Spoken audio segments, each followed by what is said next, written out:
What's going on, everyone? This is Young Crypto Couple coming at you with another video. I'm Sebastian. This is Nini. Pronounce Nini like your two knees.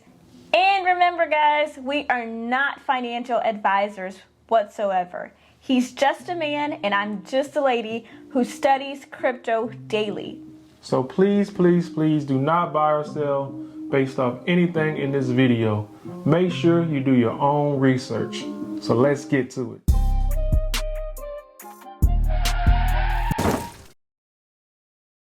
In the last video, guys, we talked about how cryptocurrency is digital currency that's secured by cryptography.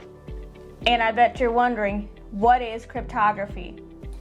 Cryptography is a method of protecting information and communication through the use of codes so that only those for whom the information is intended can read and process it.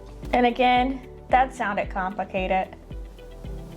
So here's our version. So basically what cryptography is just allow you to protect data that you do not want anyone else to have access to. The way I like to explain it, it's encryption, turning data into an unreadable form. That's it. So you're probably wondering, how does this relate to cryptocurrency or the blockchain? So, what is blockchain?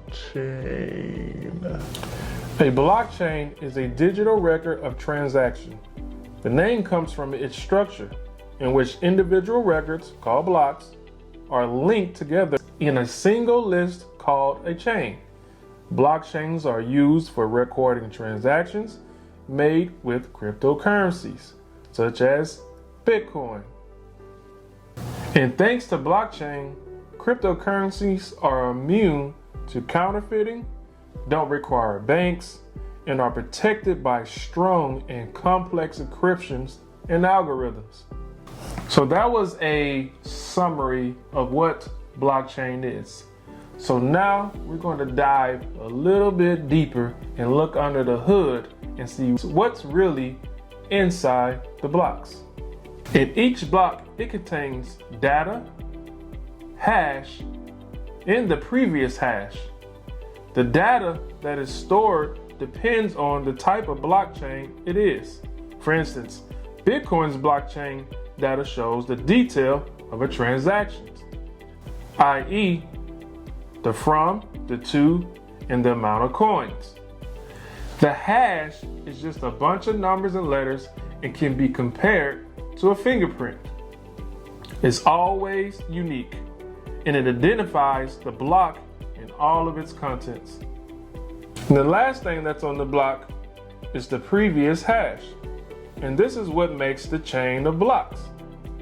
This is the technique that makes the blockchain so secure. So therefore, if somebody wants to tamper with one of the blocks, they have to change all of the blocks because they are now connected. Another way blockchain secure itself is by being distributed. Instead of using a central entity to manage the chain, blockchain uses a peer-to-peer network in which everyone is able to join. When a person joins the network, they get a full copy of the blockchain. The nodes can use this to verify everything is still in order. So now, when a new block is created, it gets sent to everyone on the network. Each node verifies the block to make sure it's not tampered with. And when everything checks out, each node adds the block to the blockchain. It's gonna be pretty hard to change all of the blocks, seeing that the blocks are dispersed all around the world. Now, every node creates a consensus, meaning they agree about which blocks are valid and which ones are not. So now we're going to give you a real world example. So Peter, James, and John, like in the Bible, decided to go to dinner, and they had a great dinner.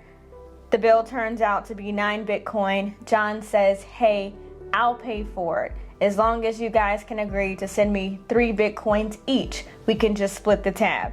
So Peter, James, and John agreed. Now, mind you that Peter and James currently have 5 Bitcoins and John has 9 Bitcoins.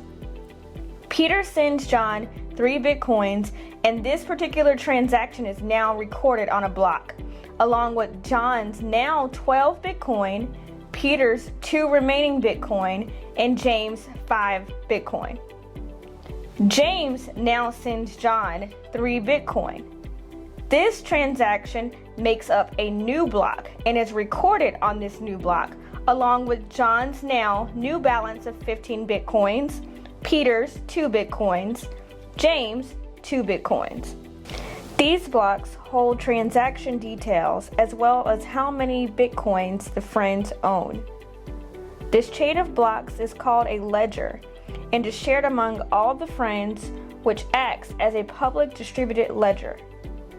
What happens if James decides he wants to send 3 additional Bitcoins to John to help out with the generous tip that he gave? When he tries to send, the transaction failed.